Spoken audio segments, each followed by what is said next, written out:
waktu datang ke Jakarta dulu. Aku tak berpikir kalau kehidupan di sini lebih berat dari yang aku bayangkan. Sampai aku bertemu dengan seorang wanita yang kini menjadi istriku. Ia cukup menawan dan tubuhnya mungil. Sebelum menikah denganku, ia tinggal di kos-kosan kecil dekat dengan tempat kerjanya. Sebenarnya ia hanya pekerja paruh waktu di kafe tersebut, dan sisanya mengajar di salah satu tempat ternama. Saat itu aku baru datang ke Jakarta karena ada urusan bisnis dan kemungkinan besar akan menetap. Aku menjalankan perusahaan tekstil yang permintaannya terus meningkat sehingga membuatku cukup disibukkan oleh rapat dengan beberapa mitra kerja. Aku menjalin hubungan selama 2 tahun dengan pelayan kafe itu dan kemudian memutuskan untuk menikahinya. Kehidupan rumah tangga kami bisa terbilang baik-baik saja. Meski tak jarang kami berbeda pendapat tentang suatu hal. 3 tahun menikah, kami dikaruniai seorang anak laki-laki yang cukup tampan. Aku merasa sangat senang sekali karena akhirnya memiliki keturunan di usia yang terbilang cukup mapan. Setelah menikah, istriku memang tidak kuperbolehkan untuk bekerja. Aku hanya ingin ia berada di rumah dan mengurus keluarga. Tetapi aku tidak pernah membatasinya untuk keluar bersama teman-temannya. Kelahiran anak pertama membuatnya sangat sibuk menyesuaikan diri. Terlebih ia tidak mau dibantu dalam hal mengurus anak. Aku hanya bisa mempekerjakan asisten rumah tangga untuk membantunya mengurus rumah. Dia cukup terbantu dengan itu. Semakin hari ia semakin lihai mengurus buah hati kami. Aku mengakui kalau dia cukup telaten dalam mengurus anak. Ketika usia anakku 3 tahun, ia mulai mengajaknya bertemu dengan teman-temannya. Sekalian playdate dengan anak-anak lain, katanya. Aku hanya membolehkan selama itu tidak membahayakan keduanya. 2 minggu sekali ia keluar, bahkan sesekali teman-temannya yang datang ke rumah kami. Usia anakku semakin lama semakin besar, tetapi ia tidak ingin menambah anak lagi. 1 sudah cukup, katanya. Apa boleh buat? Aku hanya menuruti kemauannya saja selama kebutuhanku tetap terpenuhi. Seiring berjalannya waktu, usia pernikahan kami bertambah, namun keinginannya untuk berada di ranjang juga semakin bertambah.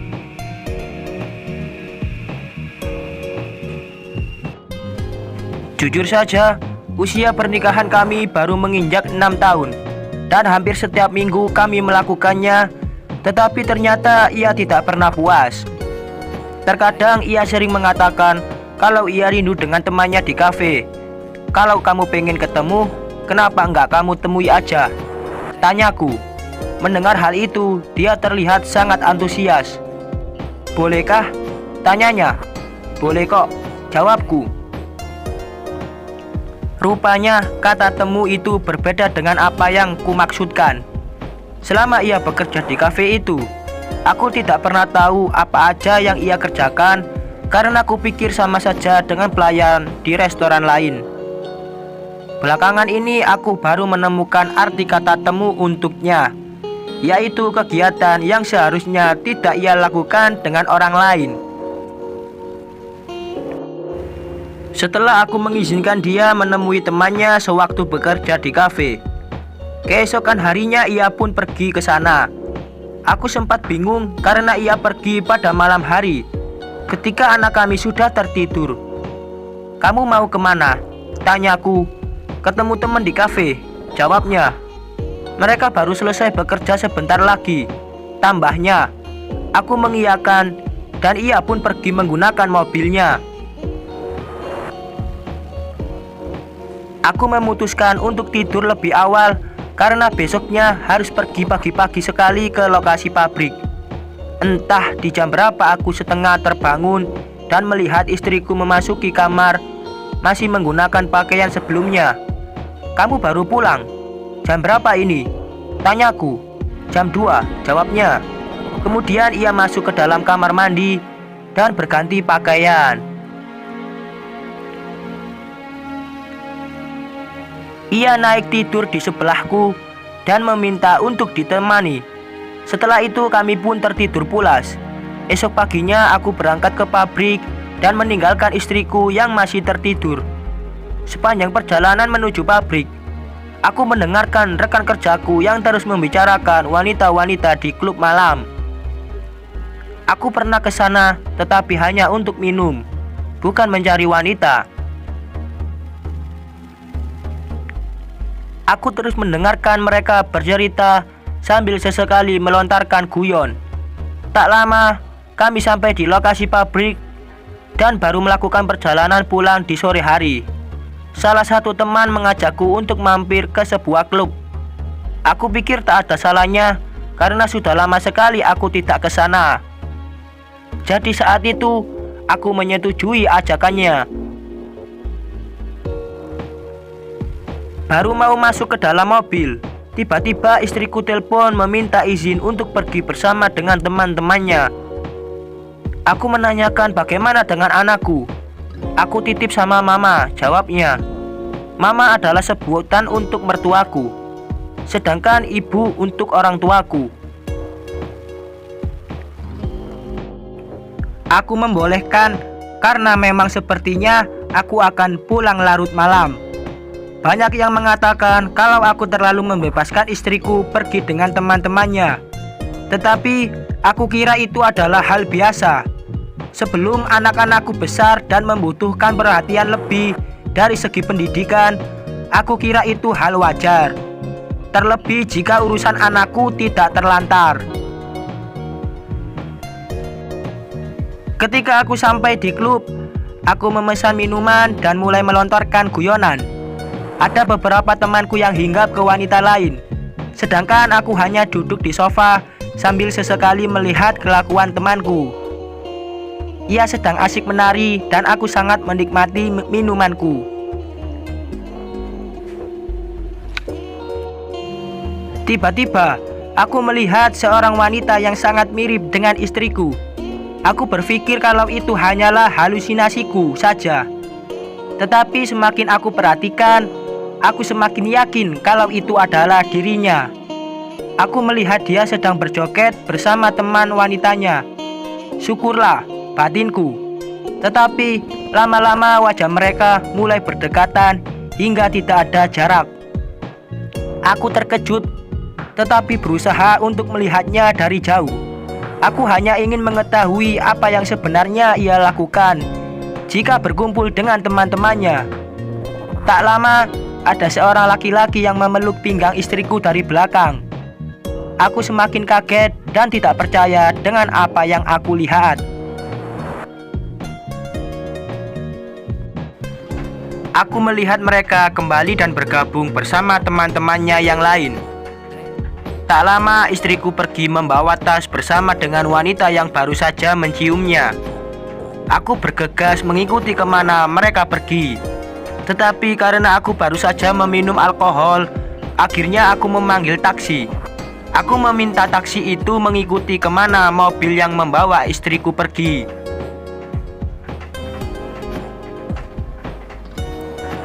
Mereka memasuki sebuah hotel berbintang. Aku berhenti di depan hotel itu dan melihat istriku dari kejauhan. Setengah berlari aku mengikutinya.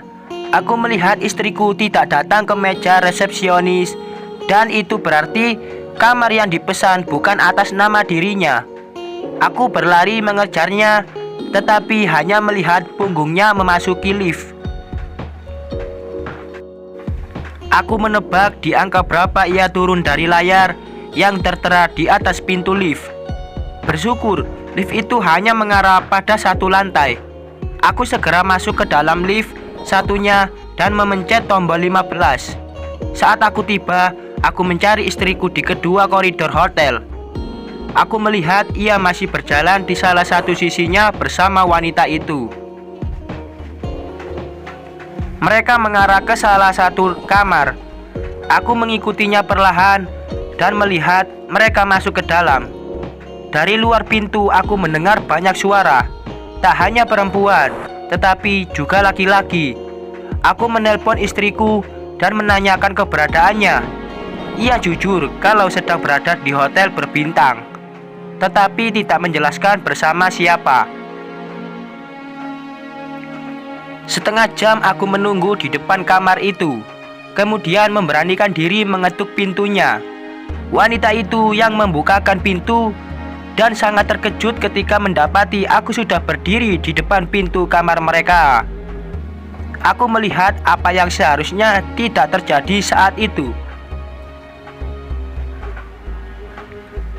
Aku menerobos masuk dan menyaksikan hal yang tidak pernah aku bayangkan. Kemudian istriku melihatku. Ia sangat terkejut dan menghentikan aktivitasnya. Aku menariknya ke kamar mandi untuk segera berpakaian, lalu menyeretnya keluar dari kamar hotel itu tanpa sepatah kata pun. Aku merebut tasnya dan mencari kunci mobil. Aku menyuruhnya masuk dan kami segera pergi ke rumah. Sepanjang jalan ia mencoba menjelaskan. "Diam!" teriakku. Aku masih menalarkan semuanya. Apa yang selama ini ia inginkan, ia pikirkan sampai melakukan hal seperti itu. Ketika sampai di rumah, aku menyeretnya ke dalam kamar. Aku tidak terbiasa mengumbar aib keluargaku dan terdengar oleh banyak orang. Terlebih di dalam rumah ada asisten rumah tangga dan sopir. Aku tidak ingin mereka malah bergosip tentang keluargaku. Aku menyeretnya masuk ke dalam kamar dan ku beri dia waktu untuk menjelaskan semuanya. Ia bercerita, aku sudah terbiasa melakukan hal itu. Apalagi kalau ada permintaan, aku tidak bisa menolak. Selama ini aku juga sering main dengan sesama temanku. Kamu sendiri yang membolehkan aku bertemu dengan teman-temanku di kafe. Temu itu berarti melakukan hal itu. Tambahnya, ia terisak hingga saat berbicara pun kalimatnya terputus-putus. Ia menjelaskan kalau setelah menikah denganku, ia merasa seperti terpenjara karena hanya bisa menikmatiku. Sedangkan ia terlalu takut untuk meminta izin agar ia bisa menikmati teman wanitanya. Semua penjelasan itu kudengar sampai tuntas tanpa kupotong sedikit pun. Ia meminta maaf padaku karena selama ini memang ia memiliki penyimpangan secara dan tak tahu bagaimana cara menghentikannya. Melihat dia berselingkuh dengan laki-laki saja sudah membuatku sangat marah. Apalagi jika ditambah kenyataan kalau ia juga senang dengan wanita. Aku sudah tidak bisa berkata-kata dan meninggalkannya di kamar. Tetapi kali ini kamar itu aku kunci agar ia tidak bisa kemanapun. Aku kembali ke klub dan tidak menemui teman-temanku. Aku terus berpikir bagaimana cara mengatasi semuanya. Bukan salahnya jika ia memiliki penyimpangan seperti itu, tetapi bagaimana cara mengobatinya? Aku menelpon salah satu teman dan memintanya untuk datang menemuiku. Dia adalah sahabatku dan aku mulai menceritakan semuanya. Usia pernikahanku masih terbilang muda. Jika bercerai, aku memikirkan nasib anak-anakku. Aku tidak ingin dia tinggal dengan kondisi ibu dan ayahnya tidak berada di dalam satu rumah yang sama. Temanku tidak terkejut saat mendengar ceritaku. Itu mah hal biasa katanya. Gue heran sama lu yang mau nikahin wanita itu di kafe. Dari gerak tubuhnya aja sudah ketahuan kalau ada yang tidak beres. Lanjutnya, gue harus gimana? Tanyaku. Bawa ke dokter. Dia bisa kok disembuhin kalau memang dia mau sembuh, jawabnya. Aku diberi rekomendasi dokter yang bisa mengobati kelainan istriku. Esok pagi aku baru kembali dan menemuinya. Sedangkan anakku tetap berada di rumah mama. Kamu mau sembuh atau masih tetap seperti ini? Tanyaku ketika menemuinya di dalam kamar. Sepertinya ia menangis semalaman dan tidak tertidur. Aku mau sama kamu dan anak kita, jawabnya. Mulai minggu depan kamu ikut terapi dengan dokter. Akan aku jadwalkan dan kamu tidak boleh keluar dengan teman-temanmu sampai dinyatakan normal, lanjutku. Kemudian aku meninggalkannya ke kamar mandi lalu beristirahat. Hari itu cukup berat bagiku. Aku mematikan telepon karena tak mau diganggu urusan pekerjaan. Istriku tidur di sebelahku. Ia tidak berani memeluk atau menyentuhku. Melihatnya seperti itu membuatku sedih. Tetapi aku masih marah karena dia telah berani selingkuh dariku. Kamu jadi jijik ya sama aku? Tanyanya ketika aku hendak keluar kamar. Pertanyaan itu yang menonjok hatiku. Aku berbalik kemudian memeluknya. Ia menangis dalam pelukanku dan tidak mengatakan apapun. Sebenarnya aku tidak jijik, hanya marah pada kenyataan yang seperti ini. Keesokan harinya aku mulai menjadwalkan istriku dan ia mulai rutin terapi setiap 2 minggu sekali. Cukup lama bagiku untuk benar-benar sembuh. Dan ia masih menjalani terapi itu hingga sekarang. Ia menuruti kata-kataku untuk tidak pergi bersama teman-temannya. Bahkan dia sendiri yang mematikan ponsel dan menjauh.